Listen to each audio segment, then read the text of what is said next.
Gujarat public service commission એટલે કે જીપીએસસીના chairman અને સેક્રેટરીનો ગુજરાત હાઈકોર્ટે ઉધડો લીધો।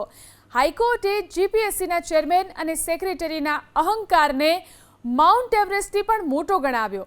આ વર્ષે લીધેલી પરીક્ષામાં જીપીએસસીએ 1915ના કૌટિલ્ય અર્થશાસ્ત્રમાંથી પ્રશ્ન પૂછ્યા હતા। તે બુકની ઓરિજિનલ કોપી તેમજ પરીક્ષામાં ઇન્ટરનેટ પરથી અધિકૃત માહિતી ડાઉનલોડ કરવા અંગેની પોલિસી રજૂ કરવા 3 વખત હુકમ કર્યો હોવા છતાં તેનું પાલન નહીં કરાતા ગુજરાત હાઈકોર્ટે જીપીએસસીના ચેરમેન અને સેક્રેટરીને આડે હાથ લીધા। પરીક્ષામાં ઓનલાઈન પીડીએફમાંથી પૂછાયેલા પ્રશ્ન અંગે 3 વખત જવાબ ન અપાતા કોર્ટે કન્ટેમ્પ્ટ કરવાની ચેતવણી આપી।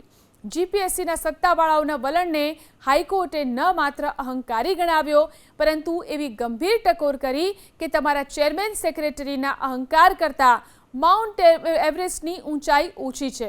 જીપીએસસીના ચેરમેન અને સેક્રેટરીને 7મી એપ્રિલે હાઈકોર્ટ સમક્ષ રૂબરૂ હાજર થવા ફરમાન કર્યું હતું। પરીક્ષામાં પૂછાયેલા કેટલાક પ્રશ્નોને લઈ જીપીએસસીએ જાહેર કરેલી આન્સર શીટને ઉમેદવારે હાઈકોર્ટમાં પડકારી હતી।